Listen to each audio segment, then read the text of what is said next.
আল্লাহ বলেন এই আত্মীয়তার বন্ধনের নামটা দিয়েছি আমার নামের সাথে মিল রেখা, অতএব এই বন্ধন যার ঠিক থাকবে আমার সাথে তার সম্পর্ক ঠিক থাকবে। সুবহানাল্লাহ। তাহলে আত্মীয়তার বন্ধন রক্ষা করার এক নাম্বার ফায়দা হলো আত্মীয়তা যার ঠিক আছে আল্লাহর সাথেও তার সম্পর্ক ঠিক আছে। আত্মীয়তার সম্পর্ক ঠিক নাই কিন্তু হাজী সাহেব, গাজী সাহেব এলাকার সবচাইতে বড় দানবীর, সবচাইতে বড় গরুটা কুরবানি করছে, কিন্তু আত্মীয়তার বন্ধন ঠিক নাই, নিজের বোনের খবর নাই, নিজের খালা ফুফুর খবর নাই। এমন যদি হয় যত বড় হাজী সাহেব হোক না কেন, কোরআন এবং হাদিসের স্পষ্ট ঘোষণা তার সাথে আল্লাহর সম্পর্ক ঠিক নাই। ঠিক কিনা বলেন? এটা বুঝতে হবে। তাহলে এক নাম্বার ফায়দা হলো আল্লাহর সাথে সম্পর্ক অটুট রাখতে হলে আত্মীয়তার বন্ধন রক্ষা করতে হবে। তো বলছিলাম আল্লাহ পাক রব্বুল আলামিন নির্দেশ দিয়েছেন মায়ের সাথে সম্পর্ক ঠিক রাখো, সুম্মা ইউসিকুম বিআবাইকুম, এরপরে নির্দেশ দিয়েছেন পিতার সাথে সম্পর্ক ঠিক রাখো, সুম্মা ইউসিকুম বিল আকরাবি ফাল আকরাব। আল্লাহ নবী বলেন এরপরে আল্লাহ নির্দেশ দিয়েছেন পর্যায়ক্রমে আত্মীয় স্বজনের সাথে সম্পর্ক তোমরা ঠিক রাখো। তাহলে এই যে আত্মীয়তার সম্পর্ক ঠিক রাখার ব্যাপারে আল্লাহ বিভিন্নভাবে নির্দেশ দিয়েছেন, বোঝা গেল বিষয়টার গুরুত্ব কম না বেশি? বলেন না, কম না বেশি?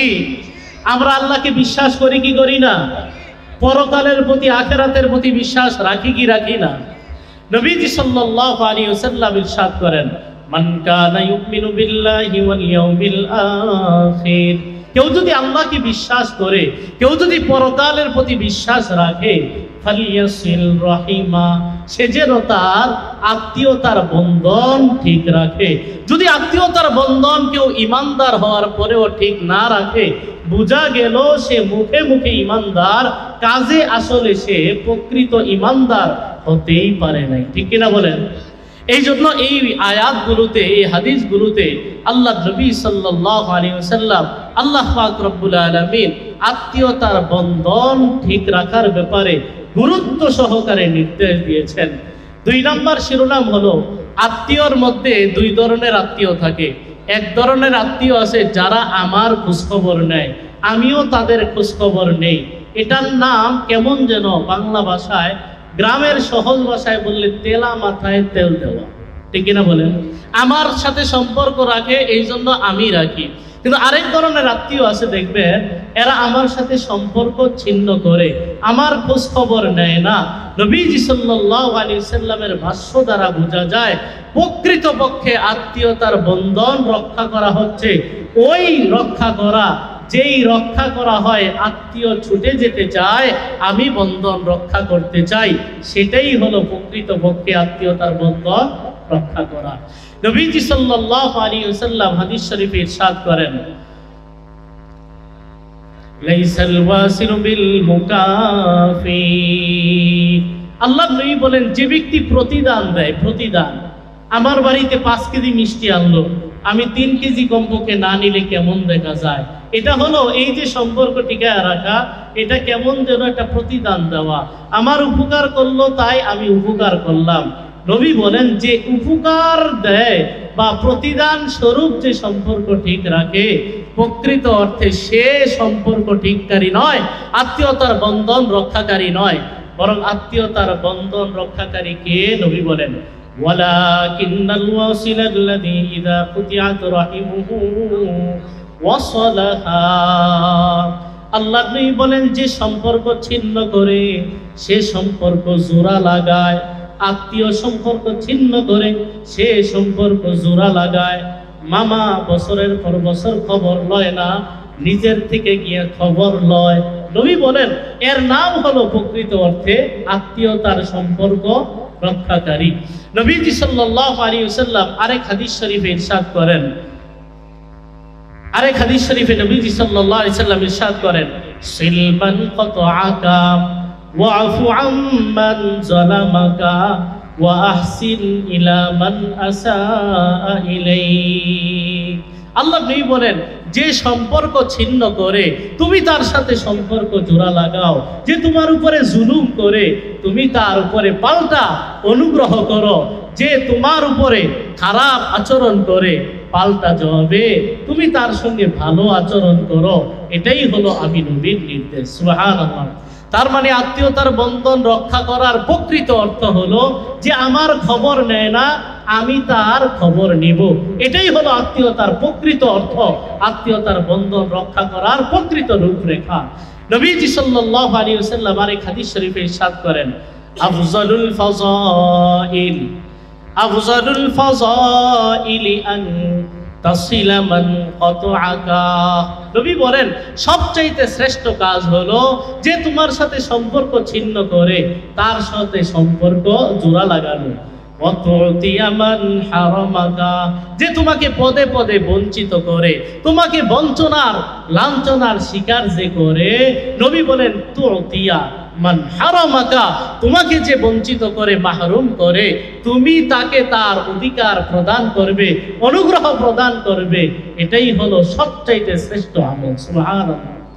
ওয়া তাসফাহা আম্মান যালামাকা, আল্লাহ নবী বলেন যে তোমার উপরে জুলুম করে তুমি তার উপরে একটা ভালো আচরণ করবে, তার থেকে পাশ কেটে যাবে, তাকে মাফ করে দিবে। এটাই হলো সবচাইতে বড় আমল। সুবহানাল্লাহ। নবীজি সাল্লাল্লাহু আলাইহি ওয়াসাল্লাম আরেক হাদিস শরীফে ইরশাদ করেন, ইন্না আফজালাস সাদাকাতি আলা যির রাহিমিল কাশিহ। আল্লাহ নবী বলেন সর্বোত্তম সদকা হলো ওই সদকা যেই সদকা করা হয় এমন আত্মীয় স্বজনকে, যেই আত্মীয় স্বজন তোমার ব্যাপারে হিংসা পরায়ণ, যে তোমার ব্যাপারে হিংসা রাখে, অন্তরে বিদ্বেষ রাখে, আমার ভালো চায় না, আমার কোনো উন্নতি অগ্রগতি দেখলে তার অন্তরে জ্বালা তৈরি হয়। নবী বলেন এমন আত্মীয়ের সঙ্গে ভালো আচরণ করা, এমন আত্মীয়কে দান সদকা করা, এটা হলো সবচাইতে উত্তম সদকা। সুবহানাল্লাহ। হযরত আবু বকর রাদিয়াল্লাহু তাআলা আনহু বিখ্যাত সাহাবী, সবাই জানেন চিনেন। আবু বকর রাদিয়াল্লাহু তাআলা আনহুর একজন খালতো ভাই ছিল। কি ভাই বলেন তো? খালতো ভাই। এই খালতো ভাইয়ের নাম হলো হযরত মিসতাহ রাদিয়াল্লাহু তাআলা আনহু। তিনি খুব গরিব মানুষ ছিলেন, সহায় সম্পদ ছিল না। আবু বকর রাদিয়াল্লাহু তাআলা আনহু এই খালতো ভাইয়ের খুব খোঁজ খবর রাখতেন।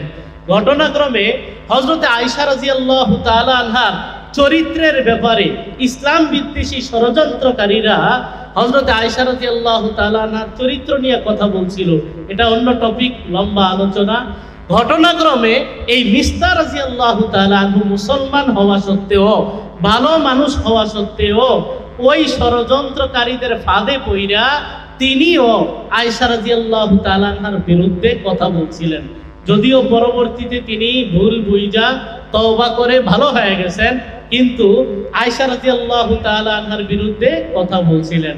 হযরত আবু বকর রাদিয়াল্লাহু তাআলা খুব রাগ করলেন। রাগ কইরা কসম কাটলেন, ওয়াল্লাহি লা আনফাউহু বিনাফিআতিন আবাদা। আবু বকর রাদিয়াল্লাহু তাআলা কসম করে বললেন, আল্লাহর কসম, এ আমার খালতো ভাই মিস্তারে আর কখনো কোনো উপকার করব না, কখনো তারে কোনো কিছু দান করব না। আল্লাহ পাক রব্বুল আলামিন কোরআনে কারীমে আয়াত নাজিল করে দিলেন। সুবহানাল্লাহ। আল্লাহ তাআলা আয়াত নাজিল করলেন, ওয়ালা ইয়াতালি উলুল ফাদলি মিনকুম ওয়াসসাআ আইয়ুতু লিল কুরবা ওয়াল মাসাকিন ওয়াল মুহাজিরিনা ফি সাবিলিল্লাহ। আল্লাহ বলেন তোমাদের মধ্যে যারা সচ্ছল আছে, তোমাদের মধ্যে যারা ধনী আছে, তারা যেন এ ব্যাপারে কসম না কাটে যে আত্মীয় স্বজনকে আর দান করবে না, আল্লাহর রাস্তার মুহাজিরকে আর দান করবে না, গরিব অসহায়কে আর দান করবে না। এ ব্যাপারে যাতে কসম না কাটে। কি পাইছে তোমাদের মধ্যে ধনী যারা আছে তারা এমন কসম কাটে কেন? আল্লাহ ধমক দিলেন। সুবহানাল্লাহ। আল্লাহ বলেন ওয়ালিয়াফু ওয়ালিয়াসফাহু। আল্লাহ বলেন আত্মীয় স্বজন যদি ভুল ত্রুটি করে তাদেরকে মাফ করে দাও, তাদেরকে একটু পাশ কেটে যাও। আল্লাহ বলেন তোমার এই দান অনুগ্রহ দেওয়া তুমি বন্ধ করো না। কেননা শোনো পুরস্কার শোনো। আল্লাহ বলেন আলা তুহিব্বুনা আইয়াগফিরাল্লাহু লাকুম। আল্লাহ প্রশ্ন করলেন, আচ্ছা তোমরা কি চাও না যে আল্লাহ তোমাদেরকে মাফ করে দেন? সুবহানাল্লাহ। আল্লাহ প্রশ্ন করলেন তোমরা কি চাও না, তোমরা কি ভালোবাসো না, তোমরা কি এটা মন থেকে চাও না যে আল্লাহ তোমাদেরকে মাফ করে দিক? এই কথা শোনার পরে হযরতে আবু বকর রাদিয়াল্লাহু তাআলা আনহু বললেন, ওয়াল্লাহি ইয়া রাব্বি ইন্না নুহিব্বু আন তাগফিরা লানা। ওগো আল্লাহ, অবশ্যই আমি চাই আপনি আমাকে মাফ করে দেন। আমি আমার খালতো ভাই মিস্তারে আগে যা দিতাম এখন এর চাইতে বাড়ায় দিব। মৃত্যু পর্যন্ত এই দান অনুগ্রহ আমি আর বন্ধ করব না। সুবহানাল্লাহ। এই জন্য আত্মীয়তার বন্ধন রক্ষা করার ব্যাপারে এই বিষয়টা খেয়াল করা, যে আমার সাথে সম্পর্ক রাখে না, আমার খবর যে রাখে না, তার খোঁজখবর খুঁজা খুঁজা রাখা, এর নাম হলো প্রকৃত অর্থে আত্মীয়তার বন্ধন রক্ষা করা। 3 নম্বর শিরোনাম, আত্মীয়তার বন্ধন রক্ষা করার ফজিলত। আত্মীয়তার বন্ধন রক্ষা করার 1 নম্বর ফজিলত হলো আল্লাহ নবী সাল্লাল্লাহু আলাইহি ওয়াসাল্লামের স্পষ্ট ঘোষণা, আত্মীয়তার সম্পর্ক যা ঠিক, আল্লাহর সাথে তার সম্পর্ক ঠিক। সুবহানাল্লাহ। আত্মীয়তার সম্পর্ক যা ঠিক, তার সাথে কার সম্পর্ক ঠিক? আল্লাহর সম্পর্ক ঠিক। নবীজি সাল্লাল্লাহু আলাইহি ওয়াসাল্লাম বলেন, ইন্নাল্লাহা খালাকাল খালকা হাত্তা ইযা ফারাগা মিন খালকিহি ক্বালাতির রাহিম হাযা মাকামুল আইজি বিনকা মিনাল কাতিআ।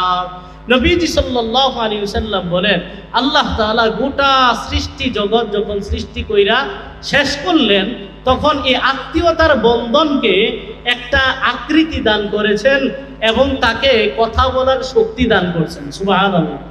বন্ধন এটা তো দেখা যায় না, দেখা যায় তো আল্লাহ তাআলা এই বন্ধনটাকে একটা আকৃতি দান করেছেন এবং তাকে কথা বলার শক্তি দান করছেন। এখন এই আত্মীয়তার বন্ধন আল্লাহর কাছে অভিযোগ করে বলে, আয় আল্লাহ, হাযা মাকামুল আইজি বিকা মিনাল কাতিআ।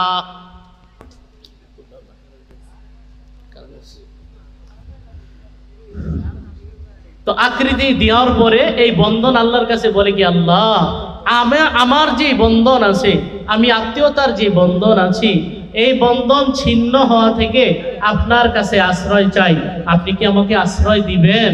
আল্লাহ বলেন, নাম, তোমাকে আমি আশ্রয় দিলাম। সুবহানাল্লাহ।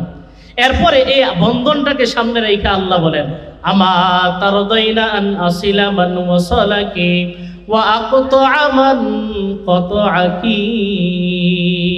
আল্লাহ বলেন, হে বন্ধন, তুমি কিয়াতে খুশি নও? তোমার সাথে যার সম্পর্ক ঠিক, আমি আল্লাহরও সম্পর্ক তার সাথে ঠিক। সুবহানাল্লাহ। ওয়া আকতাআ মান কাতাআকি। তোমার সাথে যার সম্পর্ক ঠিক নাই, আত্মীয়তার সম্পর্ক তার ঠিক নাই, আল্লাহ বলেন তার সাথে আমারও সম্পর্ক নাই। নাউজুবিল্লাহ বলেন। এই জন্য আত্মীয়তার বন্ধন রক্ষা করার 1 নম্বর ফায়দা হলো, যার আত্মীয়তার বন্ধন ঠিক, তার সাথে আল্লাহর সম্পর্ক ঠিক। যার সাথে আত্মীয়তার বন্ধন ঠিক নাই, আল্লাহর সাথে তার সম্পর্ক ঠিক নাই। নাউজুবিল্লাহ বলেন। আল্লাহ পাক রব্বুল আলামিন একটা হাদিসে কুদসিতে বলেন, আনার রহমান। আল্লাহ বলেন, আমার এক নাম রহমান। বলেন, রহমান কার নাম? হ্যাঁ, বলেন না, রহমান কার নাম? হ্যাঁ, আল্লাহর অনেকগুলা নাম আছে। মক্কায় সবাই মুসলমানরা আল্লাহ আল্লাহ বলে, হঠাৎ যখন আবার রহমান বলে, কাফেররা কো, ওই দেখছনি, ও দেখছনি, হেরা বলে এক খোদারে মানে। এতদিন না শুনলাম আল্লাহ, এখন দিয়ে আবার কয় রহমান। এই কথা বুঝে আসছে। আল্লাহ আয়াত নাজিল করলেন, কুলিদুল্লাহ আবিদুর রহমান আইয়াম্মা তাদউ ফালাহুল আসমাউল হুসনা। আল্লাহ বলেন, আরে রহমান ডাকো আর আল্লাহ ডাকো, যেটাই ডাকো না কেন সবটাই তিনি আল্লাহ। আল্লাহর তো অনেক সুন্দর সুন্দর নাম আছে। সুবহানাল্লাহ। তো আল্লাহ বলেন, আনার রহমান ওয়া হিয়ার রহিম। আমার নাম হলো রহমান, আত্মীয়তার বন্ধনের নাম হলো রহিম। রহমান লিখতে যেই মূল শব্দ র হা মিম, আত্মীয়তার বন্ধন লিখতো এই 3 অক্ষর। কথা বুঝে আছে? রহমান এবং রহিম এই 2 শব্দ এর মূল অক্ষর হলো র, হা এবং মিম। আল্লাহ বলেন, শাকাকতুলাহা ইসমান মিন ইসমি মান ওয়াসালাহা ওয়াসালতুহু ওয়া মান কাতাআহা বাতাতুহু। আল্লাহ বলেন এই আত্মীয়তার বন্ধনের নামটা দিয়েছি আমার নামের সাথে মিল রেখা, অতএব এই বন্ধন যার ঠিক থাকবে আমার সাথে তার সম্পর্ক ঠিক থাকবে। সুবহানাল্লাহ।